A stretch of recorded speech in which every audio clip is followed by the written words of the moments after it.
partnerships of the UNESCO Global Geoparks. It needs a coherent and strong bottom-up management structure and a sustainable economic development strategy in place. Visibility. UNESCO Global Geoparks promotes sustainable local economic development mainly through geotourism. In order to stimulate the geotourism in the area, it's crucial that a UNESCO Global Geopark has visibility. Visitors as well as local people need to be able to find relevant information on the UNESCO Global Geopark. As such, UNESCO Global Geoparks need to provide information via a dedicated website, leaflets and detailed map of the area that connects the area's geological and other sites. A UNESCO Global Geopark should also have a corporate identity. Networking. A UNESCO Global Geopark is not only about cooperation with the local people living in the UNESCO Global Geopark area, but also about cooperating with other UNESCO Global Geoparks through the Global Geopark.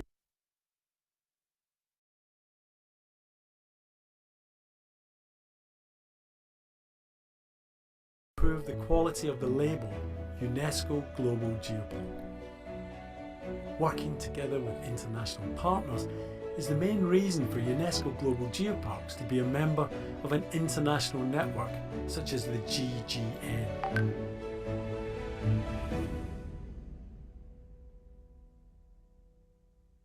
If you would like to become part of UNESCO's Global Geoparks family, please contact us.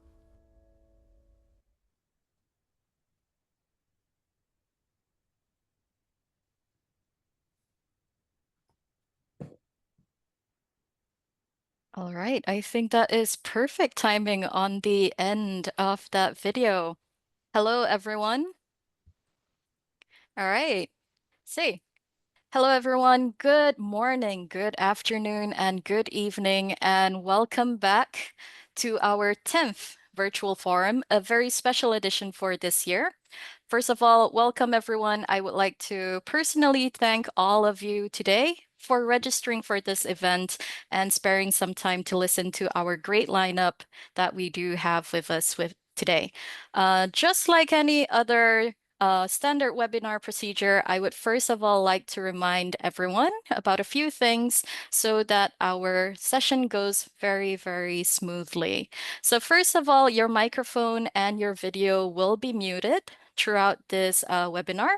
So only the videos of our speaker, the moderator, and the MC, that's me, will be displayed throughout this session. So our session will start promptly at 3 p.m. and we hope to wrap things up by 4 p.m. So in light of that, kindly share any questions that you may have in the chat box or in the comment section if you're watching from the live broadcast. And as we have very, very limited time today, only selected questions by the audience will be asked to our panelists.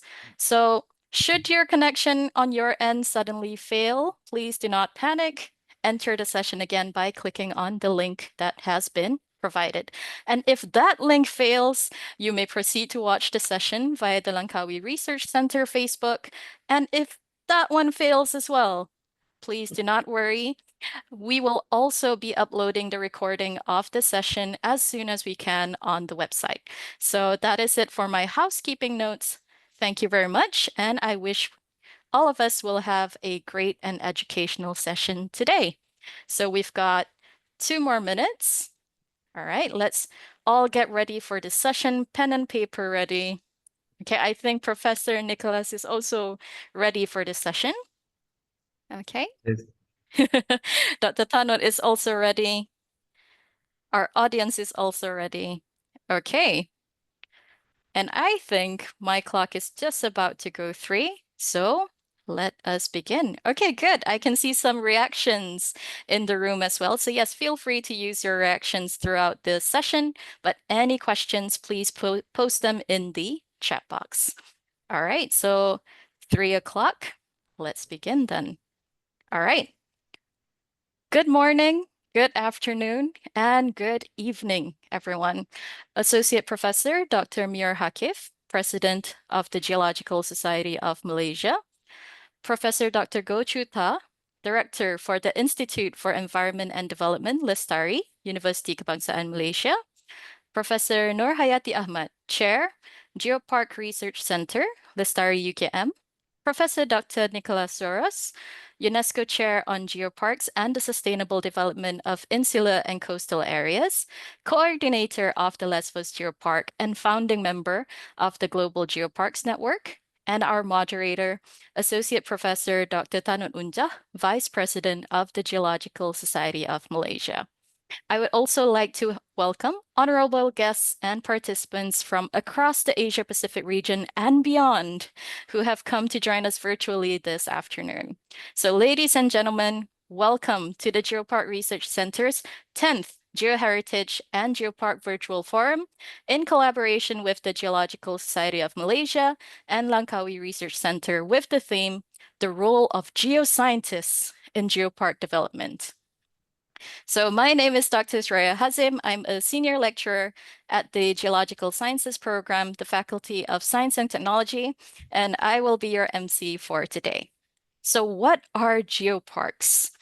Geoparks represent one of the most innovative approaches to linking geological heritage with sustainable development, education, and community engagement. So as designated areas that celebrate geological diversity while promoting geoconservation, geoparks have emerged as powerful platforms for integrating scientific knowledge with local culture, tourism, and economic opportunity. So the success of these living landscapes depend on the expertise and the vision of geoscientists who can unlock the stories written in stone. So when it comes to the role of geoscientists in geopark development, it extends far beyond the initial site assessment and geological inventory. So today's forum hopes to bring together expertise and insights on how geoscience knowledge drives innovation in geopark management and community development, and we are so privileged today to be learning from the field's most distinguished voices in our webinar. So to further discuss this topic, let me first of all introduce our moderator, Dr. Tanut. So Dr. Tanut Unjah is a research fellow at LESTARI. Her area of research includes nature conservation, geoheritage development and management, geotourism, geopark, and sustainable utilization of non-renewable resources and geohazards. She also has a lot of very cool responsibilities, I must say. She is Vice President of the Geological Society. She's co-chairman of the Geological Heritage Group. And also, she is a member of the Malaysia National Geopark Implementation Committee under the Ministry of Natural Resources, NRES.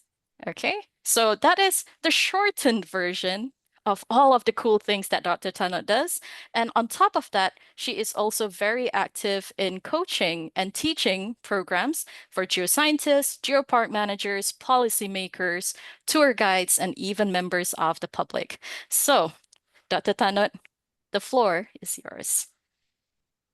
Thank you. Thank you, Dr. Sarah. That's such a generous introductions.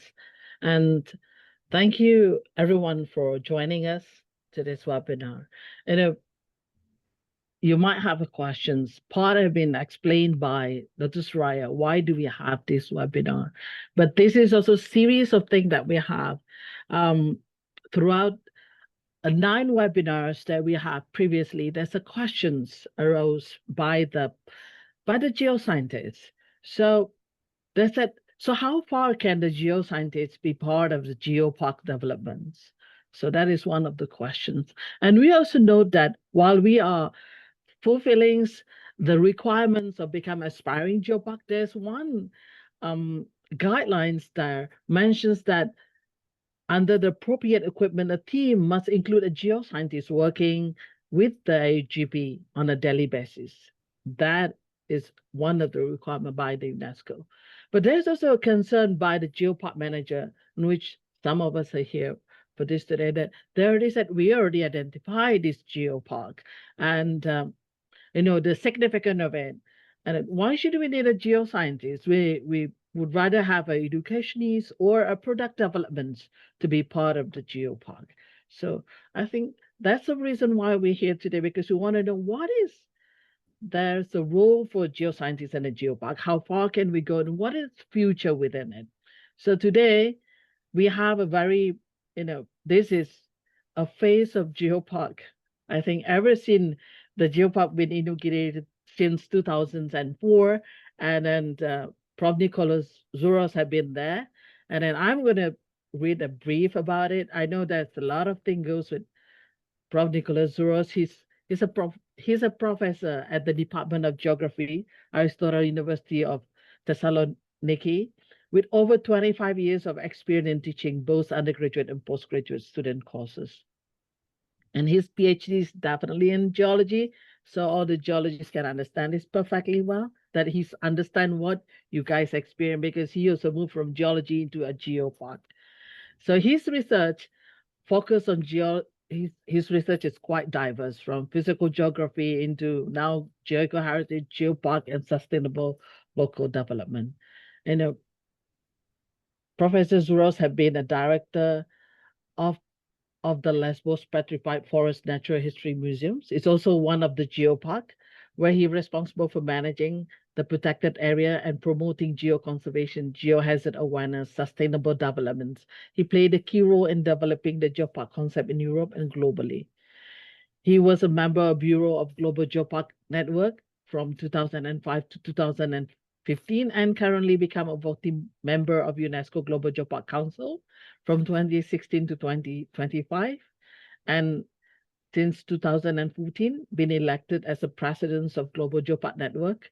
And that position, he still holds his until today, but might be different in next year, right? Yeah, but he's still being part of the Geopark. So he involved in a lot of academic and research work. So I hope that because his work is, from his work by serving at, I would say here, is seismotonic commissions and social anti-seismic defense commissions and geohazard of Greece earthquake planning and protection organizations called EPPO. He also served on the Regional Council for Research and Innovations of the North Aegean regions and a member of Hellenic National Committee for UNESCO Global Geopark. There's a long list of his involvement, and I don't have to add it anymore because you were Prof. Zouros, I pass the floor to you. And because I know there's so many people that would like to hear from you. Yeah. So the screen is yours. So let's hear from him. Yeah. Good morning, good evening, good afternoon to everybody. It's a great pleasure to be with you in this virtual seminar. And I would like to thank Tanat for the invitation to be with you, and of course all of you participating in this virtual event. As Tanat has already said, my lecture today will focus on the role of geoscientists in geopark development. First of all, I would like to thank for really generous introduction, and I hope that I will manage to do everything possible to define the role of geoscientists in geopark development. Well, many times I have been asked about why is so important the role of geoscientists and what exactly a geoscientist should do in order to support geopark development. And this is the subject that I would like to discuss with you. And of course, I'm ready to reply to any questions. I will try to be short, but on the same time, give the opportunity for exchange, because I think this is the most important. Starting by the sorry.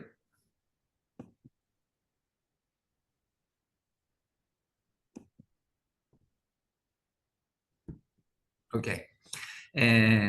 Starting with my first slide, of course, you know that we have a broad family of the geoparks worldwide, a network of territories hosting the geological treasures of our planet, but at the same time, a network of communities which valorate this geological heritage, hosting in their territories as a wealth, as an item which can support the local development, and a network of geoscientists and local developers supporting these communities. In other words, a network of solidarity, collaboration, and exchange, which helps the development of geoparks. And this network, which is the collaborator of UNESCO for the implementation of the main guidelines of the UNESCO Global Geoparks program, has been born by the efforts of various geoscientists in Asia Pacific, in Europe, in other parts of the world, almost 30 years ago, because the first discussions about the necessity of creating geoparks started in the 90s. And I recall one of the first meetings when I had the honor and pleasure. I was a young researcher at that moment. It was in 1997 when I hosted in my own geopark in Lesbos island in Greece, Professor Ibrahim Como. And at that time were the first steps of developing Langkawi as a geopark. It was the geoforest parks started to develop at that time. And we have discussed how we can contribute in order really to help the development of geoparks worldwide, because several efforts have been made in different parts of the world, but it was not a mechanism, a total mechanism to be respected by the governments, to be respected by the society, to give courage and to help local communities in order to develop. And don't forget that geological heritage exists mainly in rural areas, in areas where the development, the active development, had not destroyed the geological features which are present in these territories. Nowadays, due to the efforts started in the 90s and continue through all these years, we have 229 UNESCO Global Geoparks in 50 countries. 113 are in Europe, 94 in Asia Pacific, 15 in Latin America and Caribbean, 5 in North America and 2 in Africa. We do understand that geographical distribution of geoparks is not the proper one for a global network. And we're giving efforts, and we always develop activities for capacity building, for supporting geoscientists and local communities across the globe in order to get the skills and to get all the necessary information to develop such UNESCO Global Geoparks. Well, the basement for the development of geoparks is geological heritage. And geological heritage, until recently, was not a priority for the majority of our countries. And in this point, we see how strong and how effective was the contribution of geoparks towards the goal of developing geoparks worldwide in order to protect the geological heritage. We know that the first areas with emblematic geological heritage sites have been protected even from the 19th century. And we have here a picture from the Yellowstone, the first national park in the world. But at the same time, we know that even if these emblematic sites have been included in the national parks system, were not any kind of regulation or management schemes for the protection and rational management of the abiotic nature. And my question is not only to you, my question is to UNESCO, to the international fora, how we can operate a geopark without geoscientists. It's so simple. Do you think that an archaeological site can be run without an archaeologist? Is it possible a hospital to be run without a doctor? Is it possible to have a bridge or a big construction without the guidance and contribution of an engineer? Of course not.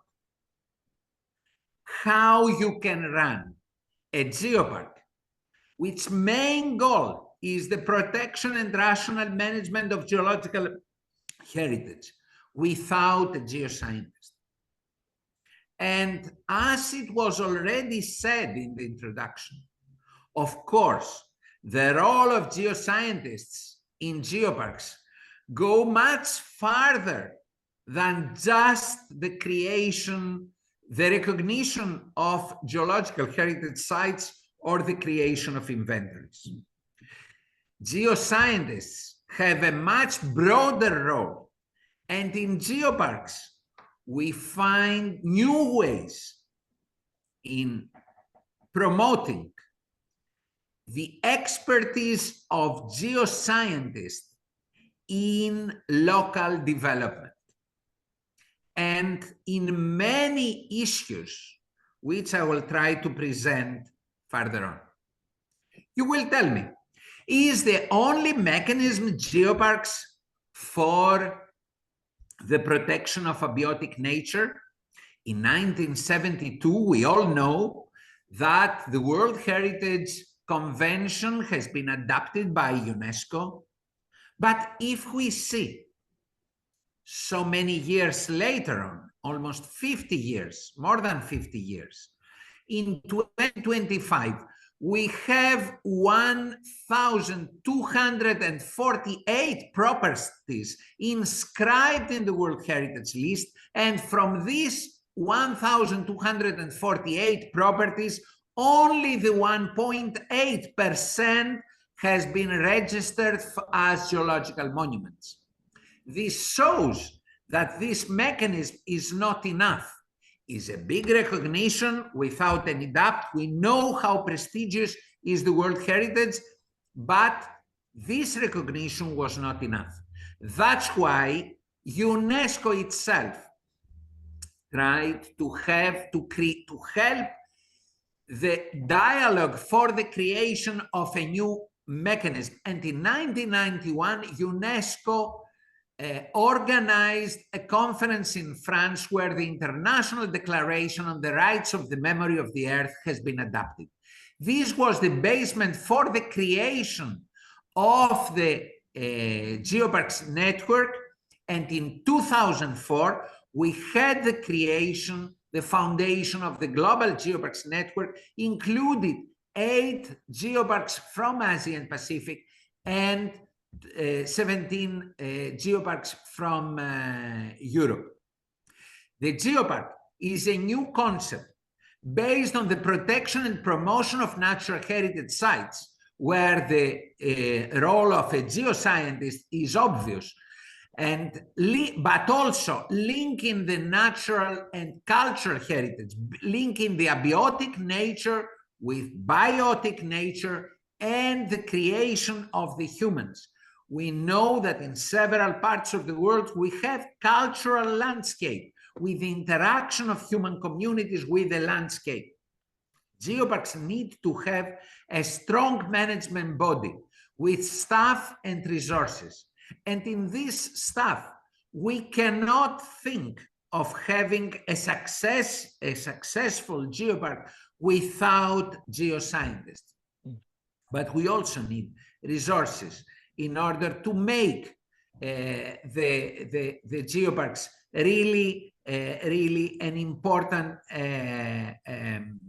operator in the field for the creation of the necessary tools for the rational management of the geological heritage. Of course, geoparks work for the creation of infrastructure that will help the people understand the value of the geological heritage. There, the role of geoscientists is also extremely important. How we can create this infrastructure, how we can lead the people to the sites, and how we can interpret the values that geological have without the contribution of geoscientists. So a geoscientist is not enough for the creation and the development of geopark, but is the cornerstone.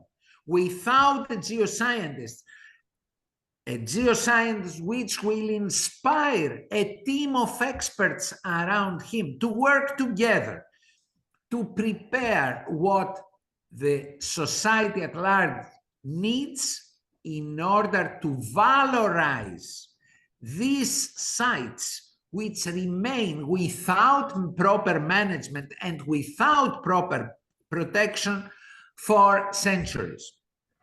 For millions of years have been created, but for centuries are without the proper management.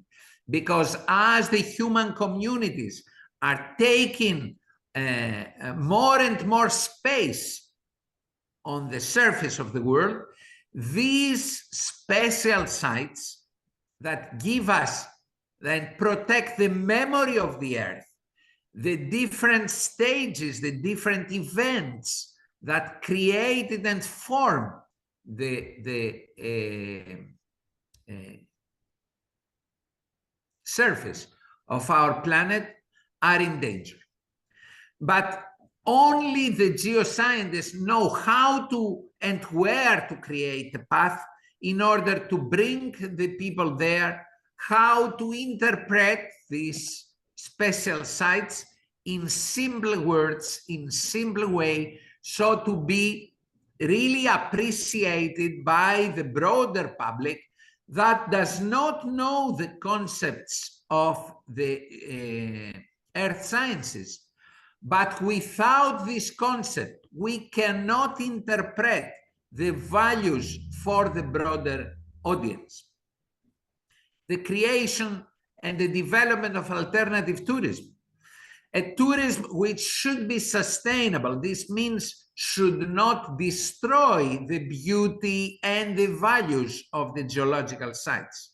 So geoscientist is also important there, not only to interpret, but to guide how we can develop the sites, how we can permit accessibility to these sites, and at the same time can protect the beauty and the values. And of course, education, how we can teach the society at large, the young generation, about these values. For centuries, geoscientists were away from the education at large. Geoscientists and geoscientific knowledge became less and less in the school curricula during the centuries because other disciplines were thought to be more important. As a result, modern societies are far away from what is happening in our planet, the processes that we have in our planet.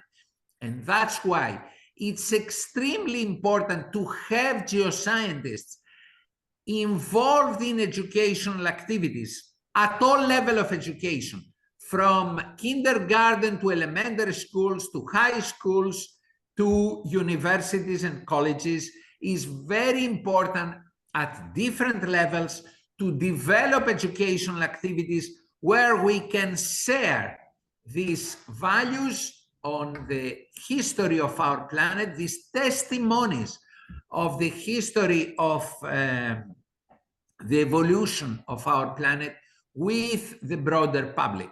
And you will tell me, well, it's just a question of the past. I will tell you, no, it's a question for the future.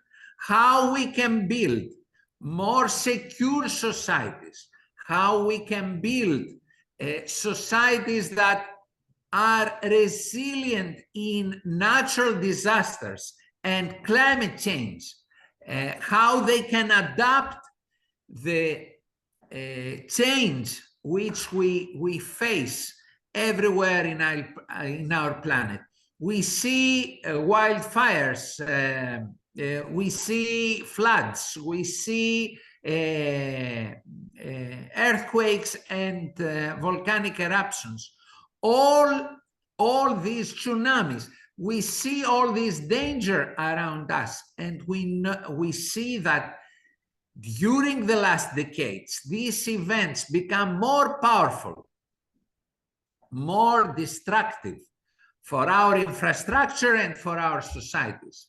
The way that we have to confront these challenges is only to know better about that.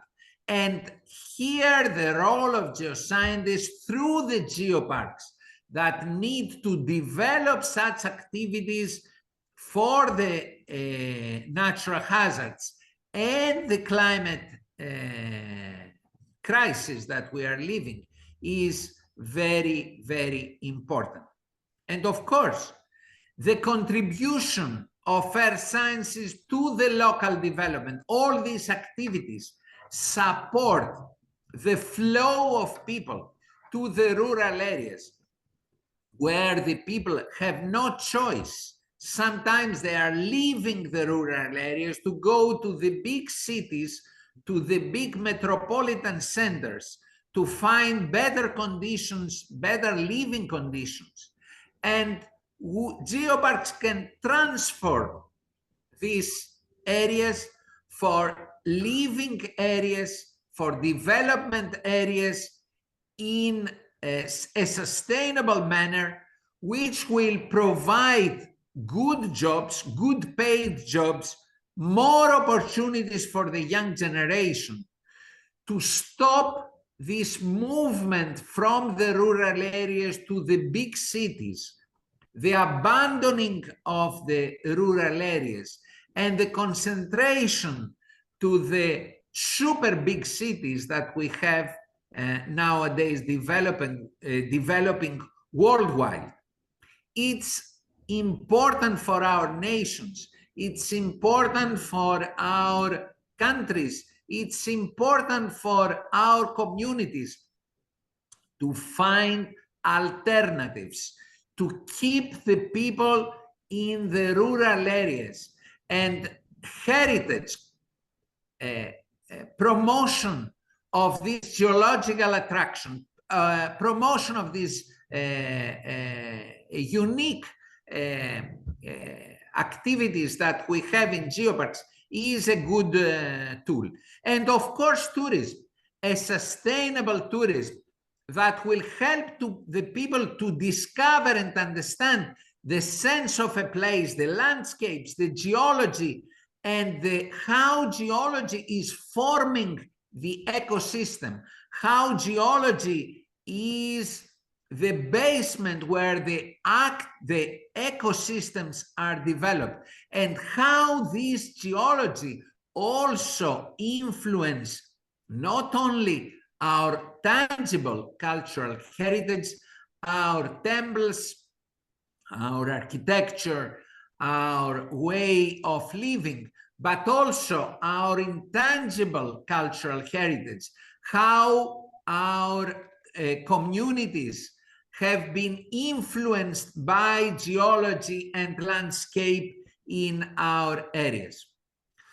We are very pleased that UNESCO accepted the proposal in 2015, and we are now in position to have a strong program, the only program of geosciences is the International Geoscience and Geoparks program of UNESCO, with two pillars, the International Geoscience Program and the UNESCO Global Geoparks.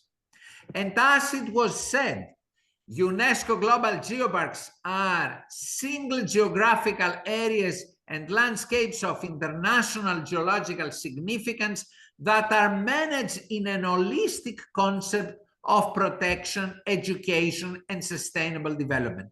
This declaration from UNESCO cannot be implemented without the significant contribution of geoscientists.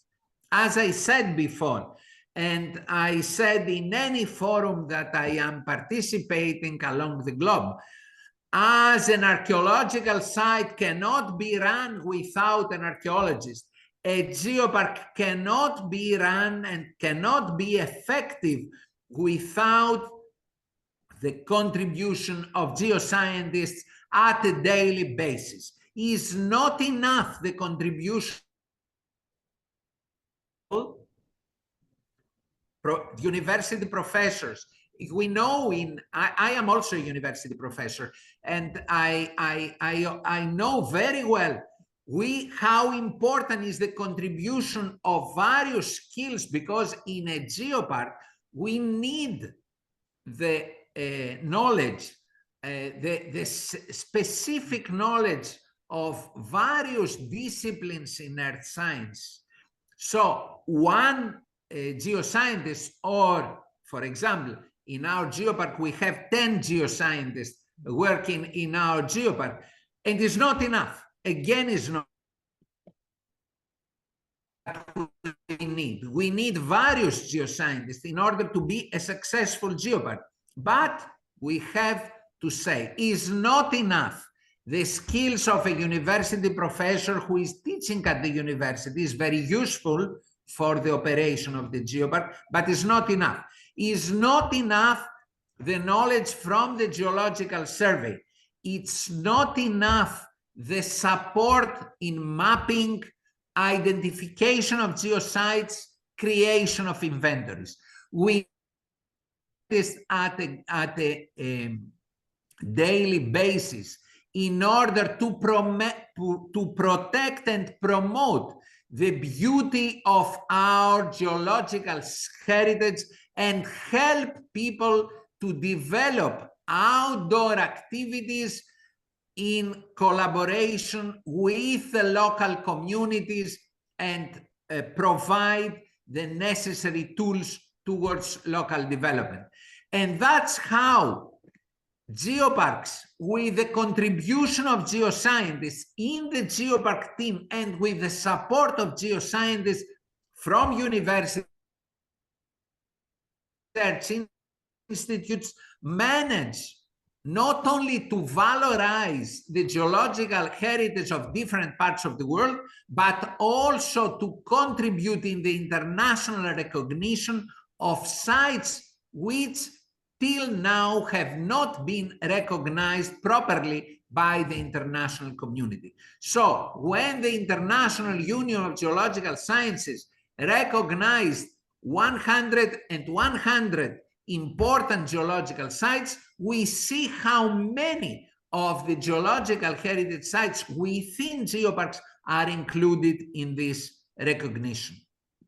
I would like just to close my presentation in order to give also the opportunity for questions and answers. Of course, we need partnerships. Of course, we need a management body which is strong and includes, as I said, geoscientists. We need a budget. We need partnerships with universities, research centers, with schools, with museums, with local institutions, with development companies, without any doubt. But the role of geoscientists is important, even for building networking at the local, national, and international level, because we need to persuade the local people how important is geology in order to have a really operating geopark. Because geoparks is not a recognition, is not a certificate to put in the wall, and then this certificate is awarding the extraordinary sites that we have in our country. But no, it's much more than that, because geosites, without the proper management and operation of a geopark, will be in danger. Who will protect these geoparks? Of course, we need to identify the geological heritage of the geopark, but we need, of course, the identification, the inventories, the mapping of the geosites, the assessment of the geosites. But more than that, we need protection measures. We need conservation treatment. Who will be the person who will give the knowledge, who will guide the technicians to take the necessary measures for the protection and treatment of these geological sites, especially the geological sites which are threatened by the global change, by the global crisis, by the natural hazards, and mainly by the activities of the humans. It's very, very, very important. And of course, as I said before, the geopark infrastructure in the museums, the interpretation centers, the information panels, the info points, the pathways connecting the geosites, we need the geoscientists. We need to help the interpretation of the earth science in new technologies, using augmented reality, using animation, any new technological tool that we can help in order the geological heritage to pass to the new generation. In the education materials, the education programs for school and university, the groups with for groups with disabilities, we need to pass the geological heritage to everyone. We need to have societies that will not divide the people who cannot follow us in introducing the geological heritage. We also need to create tools for the appreciation of the general public, guided tours, guided visit, outdoor activities. We need also to support the connection between the local heritage, the local geological heritage, with the production of local products, with the local gastronomy. And this connection will help the local economy, the local people, to valorize the geological heritage. Geological heritage is there not for the tourists. The geological heritage is there for them, to help them improve the quality of life that they have. And of course, we should use communication, but how we can have successful communication without geoscientists? How you can promote the natural beauty that was offered by nature to us as custodians of this natural heritage, as custodians of these treasures, and how we can pass this to the general side, to the general audience, without the contribution of geoscience, using all the tools that we have, publications, leaflets, videos, websites, social media. We should also know that geoscientists is also important for monitoring and review. Because if we don't monitor and review what we are doing, maybe we make mistakes. And we need to review at any stage what is the impact of the presence of the tourists, of the presence of the visitors, of the activities that we are doing, and always to review, always to make a more effective management plan for our geoparks. So I tried, I think, very shortly, without passing the half an hour that was offered to me for this lecture, to give you an outline of the contribution of the geoscientists in all different levels of the activities of the geoparks. At the same time, these are the levels of activities for an effective operating geopark, and I will be very glad to reply to your questions. Thank you, Prof. Zouros. That is, I think, intensive.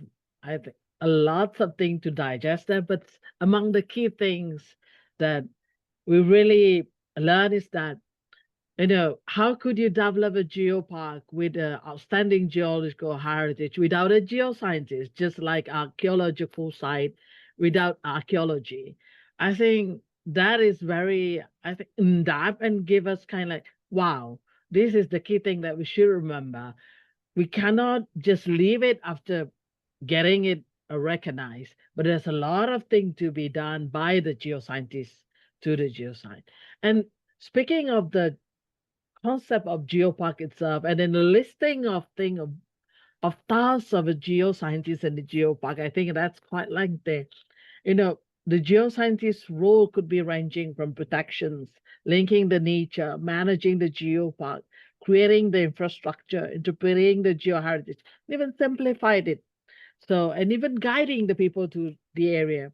And if we interpret it into skill like, or what we have learned as a geoscientist, we train in it. We are moving from a geoscientist, trained in a geoscientist, but also moving as a content creator, science communicator, a planner, a manager, and to the human resource as well as to the geopark and to the science and the conservations of it. So I start with the questions here. Based on your experience of 20 years within the geopark, how do you see the progress of a geoscientist move from these kind of roles, from ordinary geoscientist to moving to become a content creator and so on, become a planner and so on? Is that a progress, or how does you observe that? Thank you very much for this question. As I said before, a geoscientist, a group of geoscientists is important in geoparks. Of course, geoscientists will not work alone. It's not to make all the roles in a geopark. I think that he will fail. But we need teams. We need to organize a team. The question is, if, as you said, if we recognize the value of a site, if we do the mapping, if we prepare the application to be recognized internationally, and then we leave without scientific knowledge the operation of the geopark to other people. Of course, we need technicians. Of course, we need conservators. Of course, we need practitioners that will help. We need journalists for the promotion. We need animators. We need, but the contribution in their work, because if you leave these people alone without the scientific knowledge, what they are going to create will not be enough accurate for the reality of the territory. It will be simplified, maybe will not give the values that are present in the territory.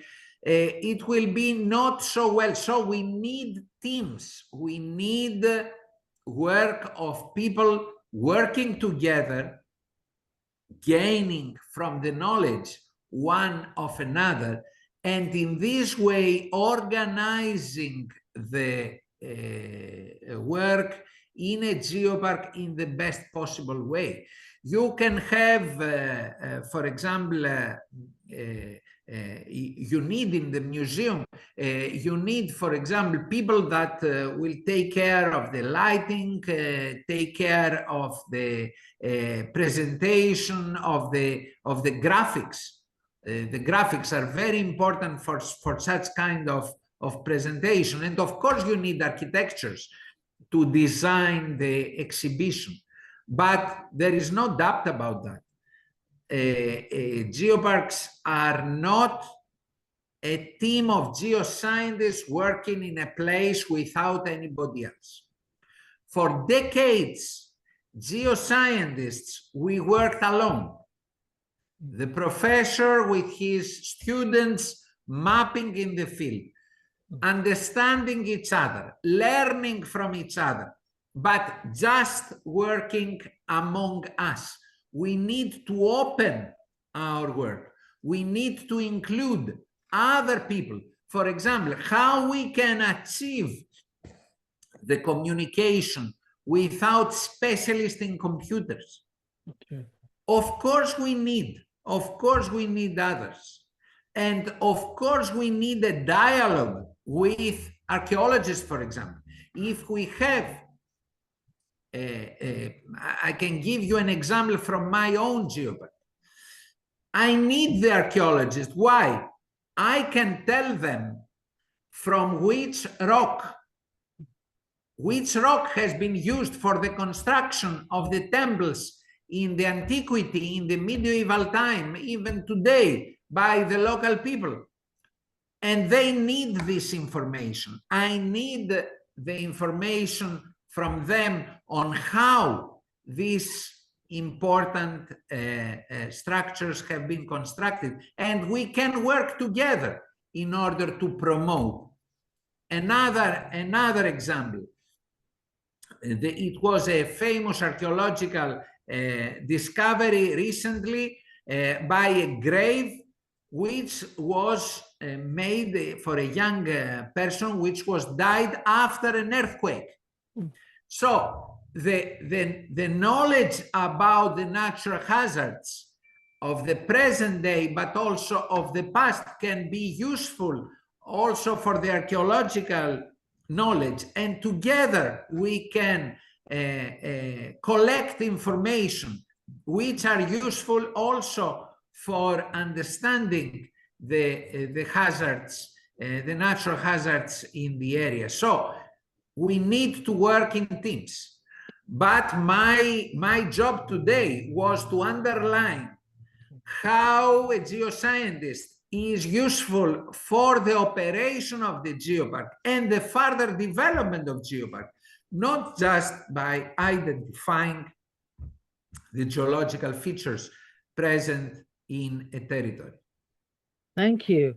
That expanded by saying that, yes, you become a geoscientist, but you need a collaborative partners from various backgrounds, from various fields. It's kind of like we as a geoscientist expand ourselves by sharing the knowledge. So it will be benefited the people. The knowledge that we have will benefit the archaeology, benefited the people who study the humanity, and many more. But thank you so much on that. I would like to bring us to the next questions that really give the big ideas on the geopark. But there's a question from UCAM, somebody's from Faculty of Science and Social Science. Speaking of, as for him, this is interesting topics. And he said, I wonder, do you have any suggestions how humanities scholar can be part of this project of Geopark? And the people from humanity, I think the study of, absolutely. In our team, we have different disciplines, and we use social and human sciences together with earth scientists. I think what is missing, and we can work together on that, is to discover and promote the links between abiotic nature and the evolution, the human civilization in different parts of the world. As the surface of the earth is different, the human communities have developed different skills and have developed different ways to adapt with the necessities, with the resources of different areas of the world. And this is extremely important to study and promote, because by using the local reality from the landscape, from the weather condition, from the resources of abiotic nature, from the resources that biotic nature offer to us, human communities developed and create the modern world. It's very fascinating to show this evolution, to show the links that the people in the past had with the planet, with the geological, the abiotic nature, and with the biotic nature. And we see that more and more people living in mega cities lose that link that bring humanity to the stage that we are today. And I'm afraid that by losing this link in the future, we will be less safe. We will not understand how to protect ourselves. We will not understand how we can use the benefits that our planet is offering to us for making our communities develop in a better way.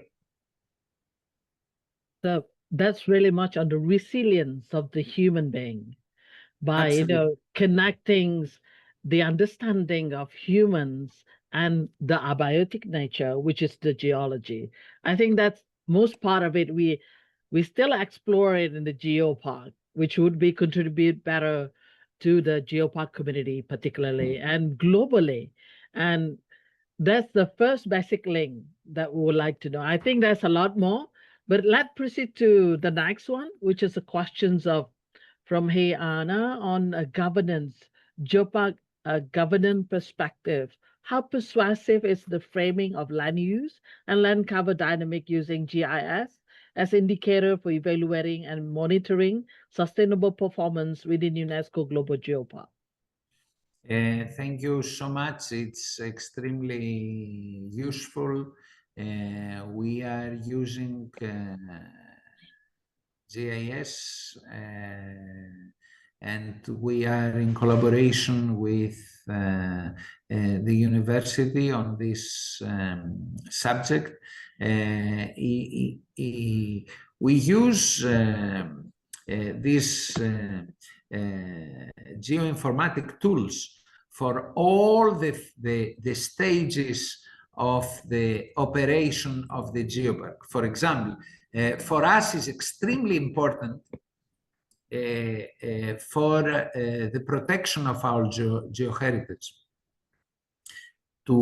and also for monitoring the evolution of the initiatives, the measures that we are taking for the protection, for the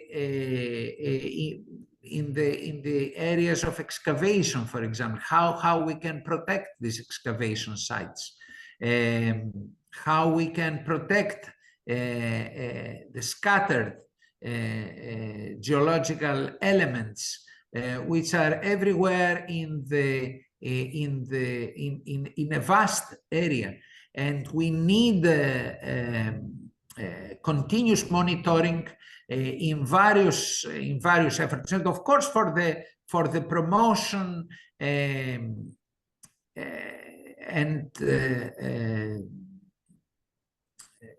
presentation in the activities that we are doing. We always use the new technologies, and especially geoinformatics.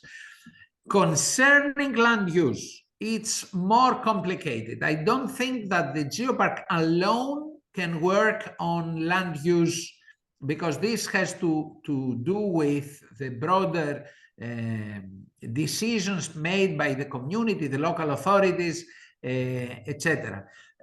Absolutely, for land use is extremely important. These tools is what we use nowadays for dividing and distinguish the areas for different land use, and is absolutely necessary tools.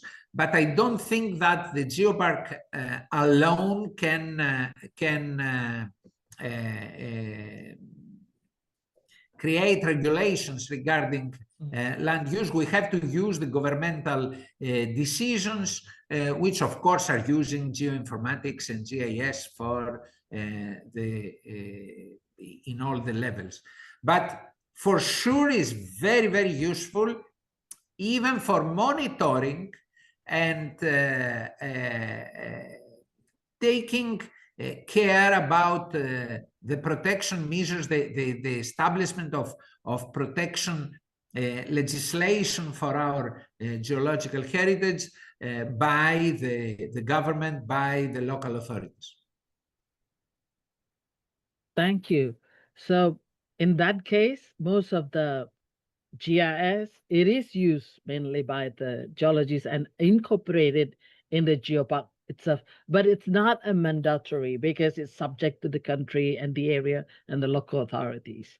But as long as it, because as mentioned, it used in various platforms, from excavations to monitoring to understanding, and then we can use it in various platforms, but it's not mandatory in the guidelines, as long as it contributes to the protections and the useful and understanding of Geopark. So GIS is still in the use, but it's not part of thing that can set by the UNESCO, right? So thank you. On this, I think we come up with quite a question, but there's issues raised by Prof. Nohayati on issues of jargons in the geoscientists. Speak of geoscientists in the Geopark often use too much technical jargons, insisting to maintain scientific rigors or feeling that their work's being oversimplified. Is it always a challenge for them to be Geopark geoscientists instead of geoscientists in Geopark? Even the Geopark biologists must rely on the geoscientists. And this is compounding the challenge for other scientists to learn from the geoscientists. So she thinks that it's important for geoscientists to transform first, so that then it can help the rest a lot. So what do you think of this? Yeah. Well, this is one of the biggest challenges that we face, how we can go from our language to the language of the people, how we can make the broad audience to understand what we are talking about, why these sites are important. And it is extremely, extremely important to find a way to explain in a way that is accessible by the local people and by the society at large, of the values that our geological sites include. It's challenging. Sometimes we are using a language which is not understandable. I think it's difficult, but we need to explain, we need to train geoscientists. And I think one of the issues that is really interesting is to introduce geoparks in the curricula of our universities. We have done already in my university, we have a special course on geoheritage and geoparks. And we try to support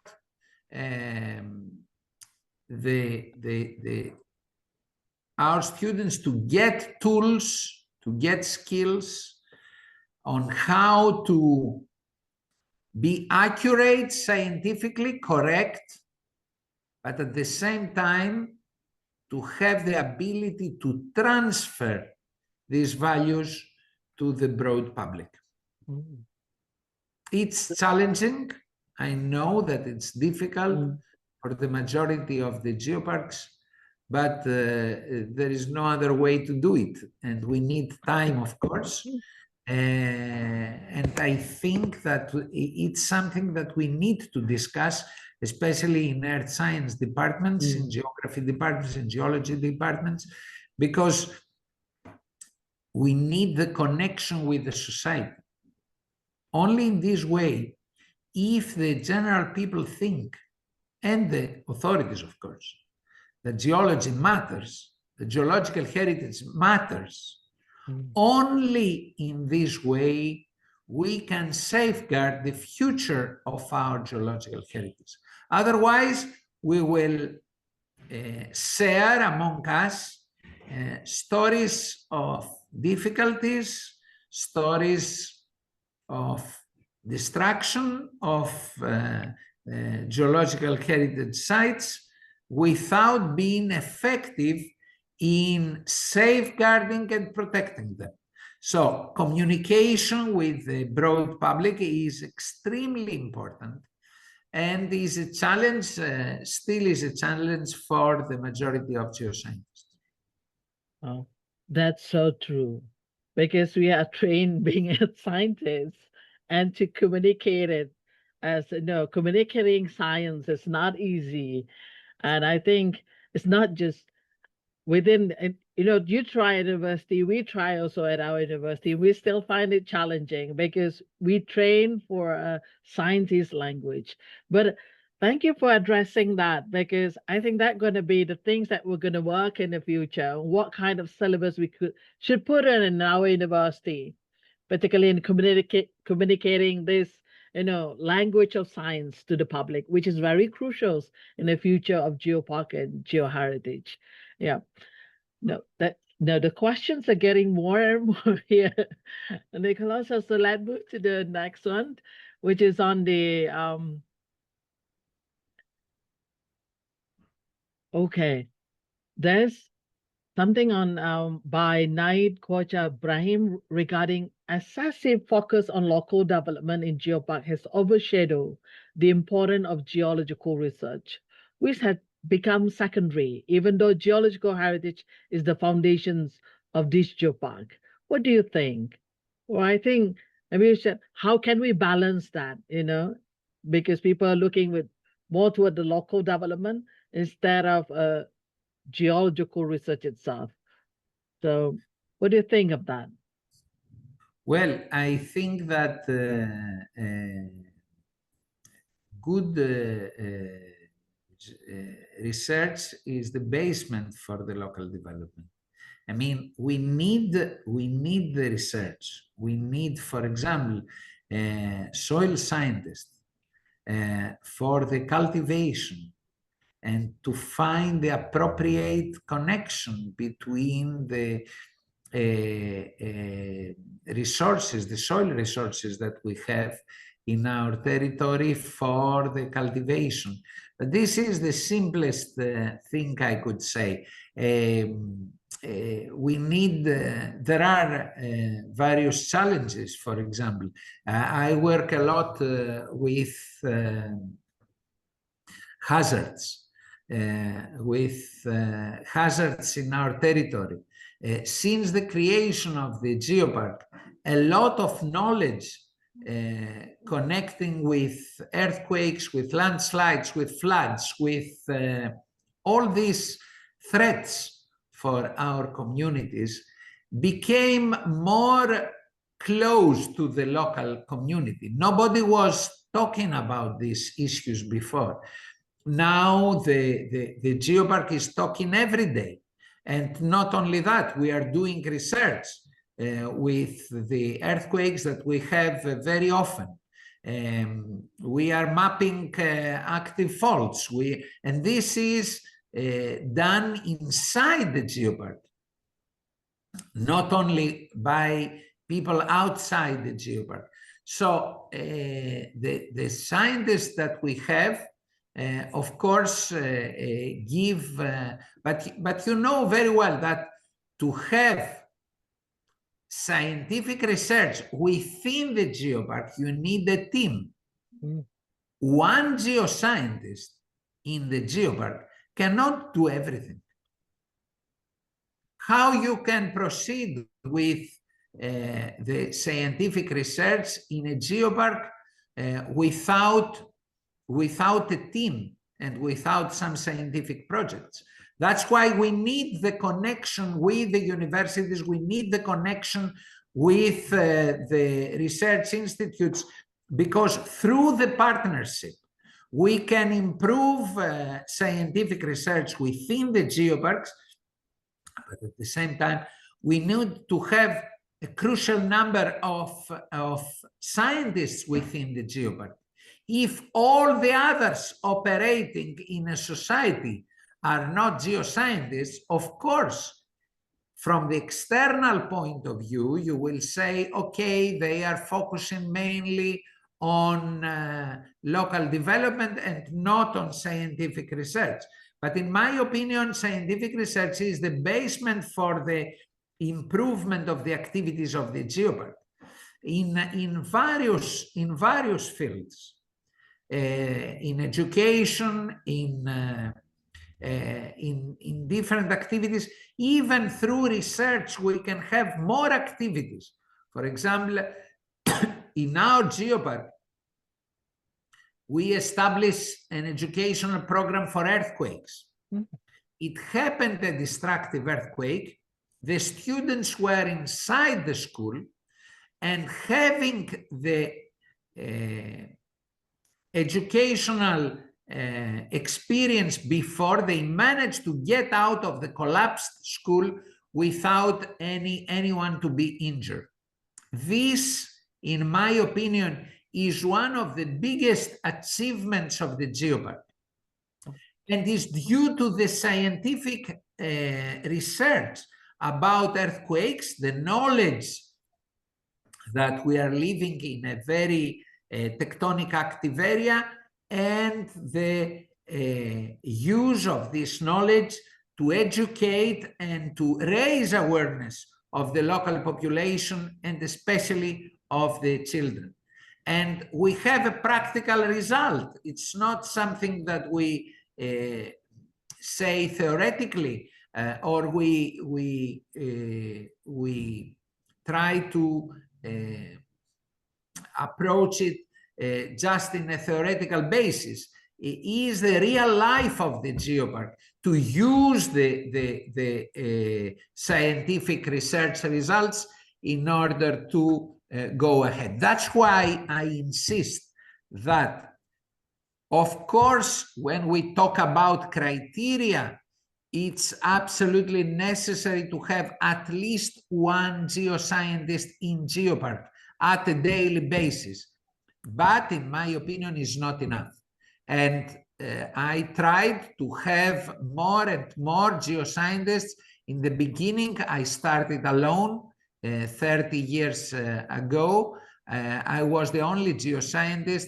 Now we have, as I told you, more than 10 geoscientists working in the Geopark. And this helps the Geopark to be more effective and to implement the scientific research results to the daily life of our community. So it goes like, it's not either we balance it, more like a hand in a hand, you have to work together. So while you're doing your research, translate it to the need of the people, I think the visibility is will be there. So it is important to have a research that directly translated to the needs of the people within the geopark, so you will not become overshadows. So I hope that answers your question, Ibrahim. But there's a lot more question, but everybody, we have to pick, I think, one or two here. But let's go to this one by Sane. Does the geoscientist play the role of the geo guide all along, or just teaching them the stepping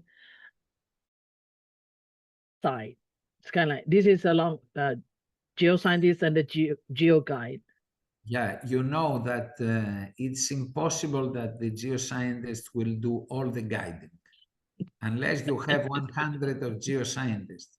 So you have to give continuously information. It's not that you educate and then you step aside and you leave the others to continue. But yes, we do need these geo guides. We need to train them and, of course, give them the opportunity to do their job. And we need to oversee the process, and sometimes in special groups, for example, university group, scientific conference is happening, then the geoscientists need to be to take part in the guiding in order to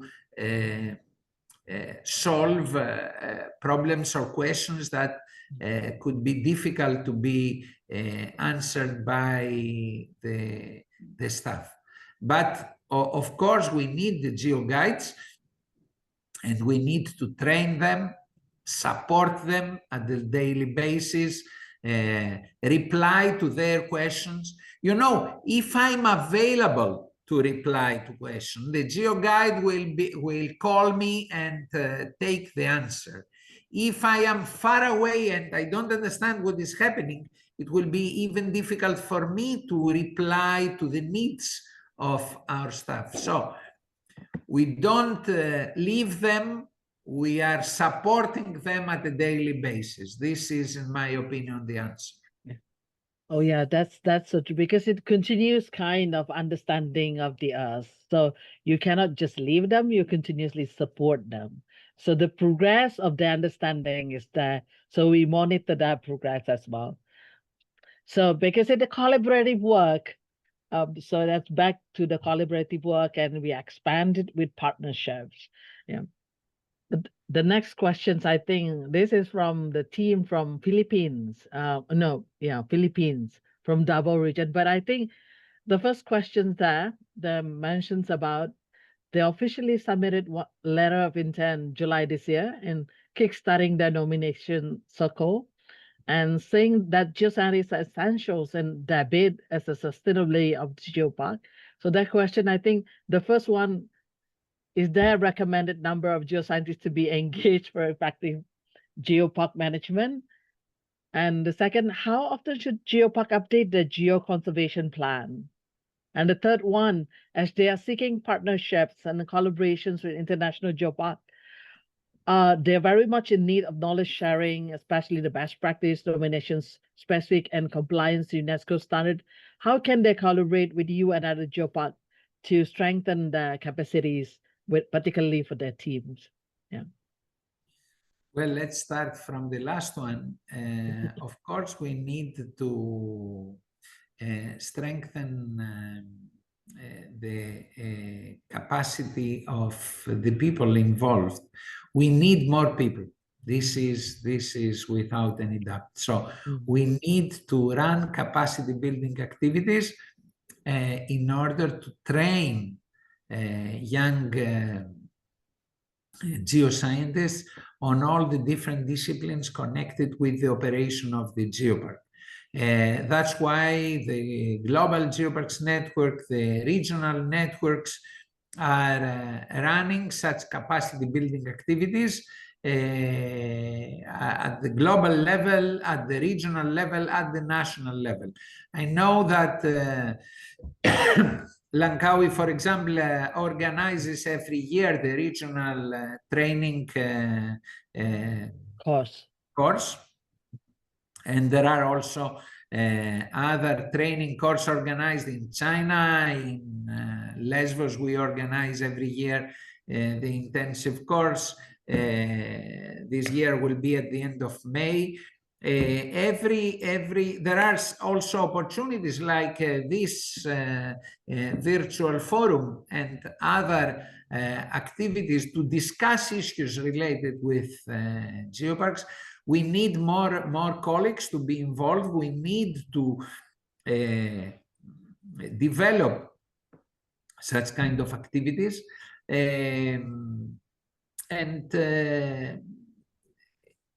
we are always open. I think you can get information from or contact through the individual geoparks or directly through the national, regional, or the global network. There are the GGN Secretariat is collecting such requests and give you guiding. So it's important to keep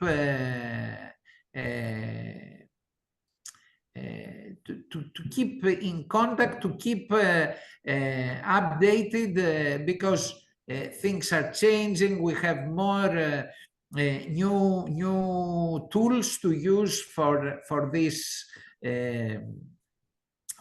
activities. The second question was on how often should a geopark update their geoconservation plan? Oh, the geoconservation plan. The geoconservation plan is, in my opinion, depends. For example, you know that scientific research may lead you to new discoveries. So depends if the sites are they already recognized, or we're talking about new discoveries, new sites that have been included in the management of the geopark. For example, we had a huge new excavation, so we had to make from the beginning a new conservation plan for the new sites. Concerning the already existing ones, then I think every 4 years we need to rethink by monitoring what happened, because you know we have the climate change, which sometimes dramatically affects the sites. We may have other kind of problems, and of course we may have the impact of the visitors.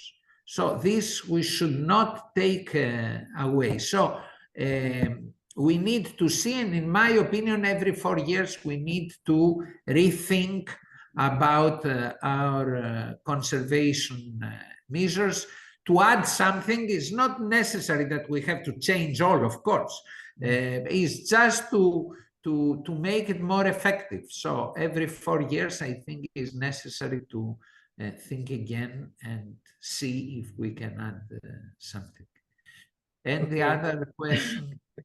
The first one is on the recommended number of geoscientists to be engaged for effective and efficient geopark management. Well, depends, you know, each geopark depends on the space, on the variety of sites that it has, on the visitors, the number of visitors that provide the necessary income to the geopark. There are many things that we should do, and of course the larger number of visitors create more problems to the territory in terms of management. So it's complicated. I don't think that we can give a specific number, but for sure, in my opinion, 2 or 3 are not enough in any geopark. So you need more geoscientists. I would be glad if I had around 15, But unfortunately, for the moment, it's not possible. We have to keep the 10 as the number of to be sustainable. I mean, to be able to keep them working for a long term. Yeah. Zouros, we already exceed the times, but we have one question. Would you like to answer that, or Yeah. should I? Okay, then I think this is last questions. Yeah, I'm sorry for others if you pose it. So the last questions would be on the conflict between conservation and economic activities, particularly quarrying, which pose a major challenge in geopark regions. And the geoscientists are required to negotiate between development pressure and a long-term geoconservation goal. So how can we, as geoscientists, develop evidence-based framework to balance quarrying activities with a long-term geoconservation goal within geopark boundaries? So, and what scientific, economic, and social criteria should geoscientists use to justify conservation zoning in a geopark area threatened by quarry expansions? And what mitigation strategy can geoscientists propose to minimize the impact of quarrying on the key geosite while maintaining the economic viability of the quarry industry? Yeah, that's quite lengthy, Well, though. I think that to discuss in detail all these issues, we need another hour, so we don't have True. this. First of all, we should not forget that for the nomination of the Geopark, we should have protection of the key geological sites. So if you don't have protected, if you have protected by law, then there is no threat. Cannot be threat to key geological heritage sites by the quarrying, which should be either inside or outside the geopark, depends on the limit that you choose.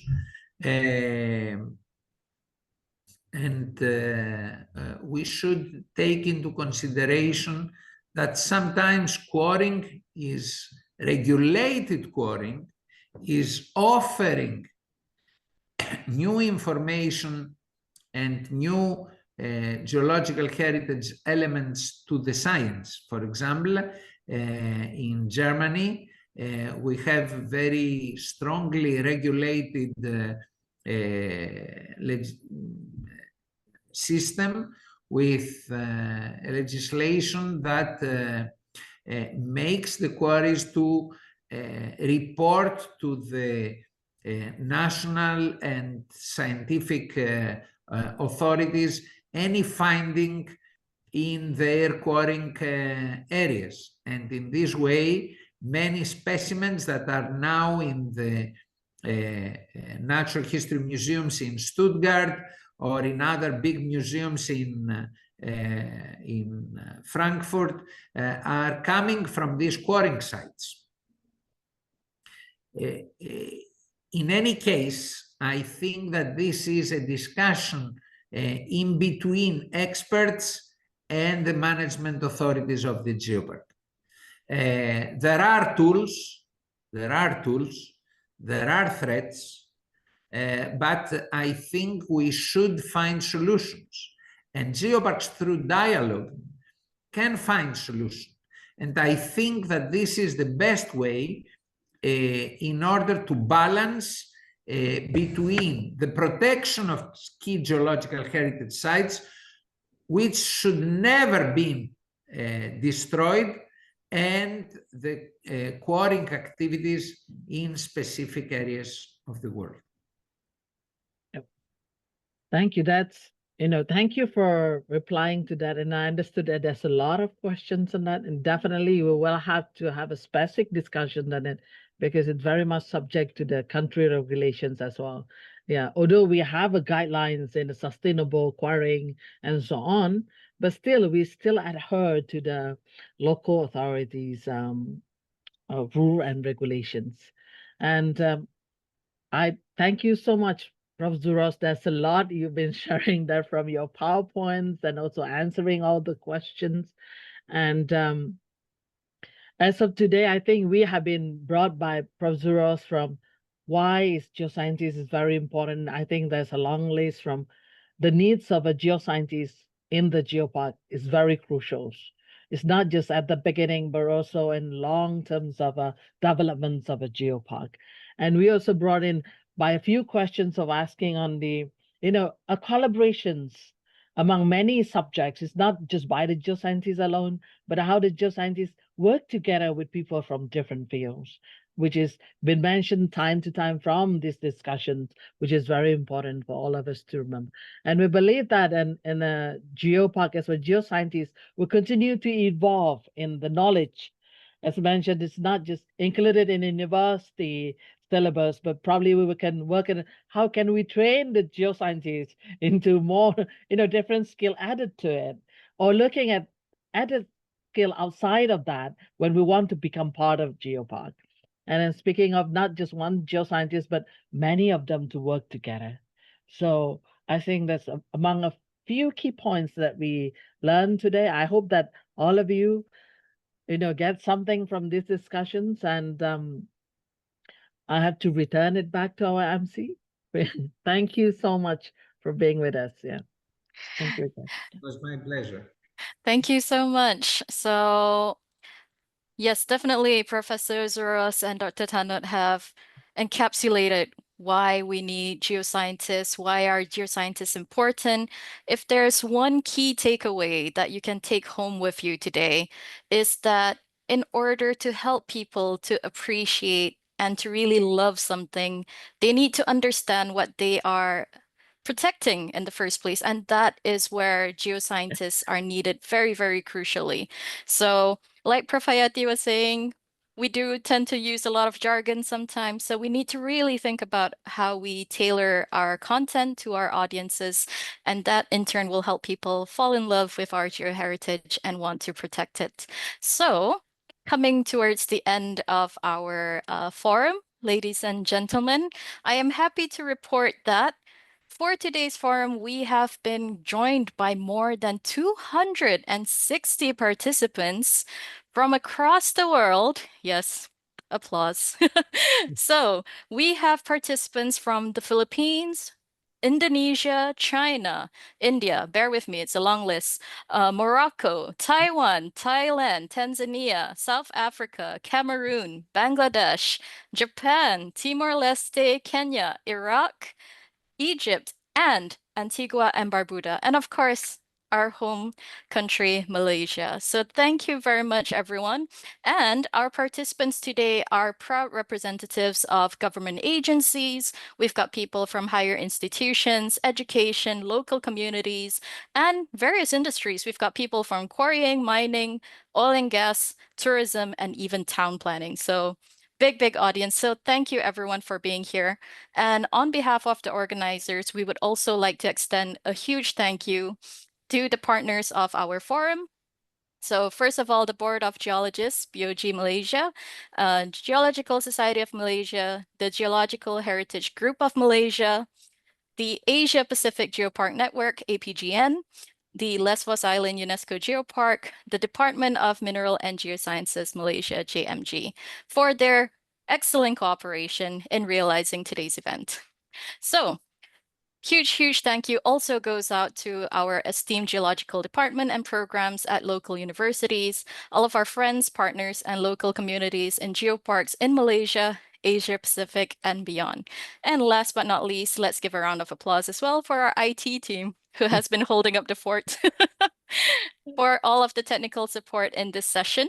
And just as a last note before we wrap up today's session, don't forget to fill out the attendance form that was sent in the chat. Just in case it's buried, maybe we can resend that. Okay, there we go. Thank you, Mr. Nick. So make sure to fill out that attendance form for your e-certificate. Okay, and just a reminder, the recording of today's session will be available soon on the Geopark Research Center website as well. So we look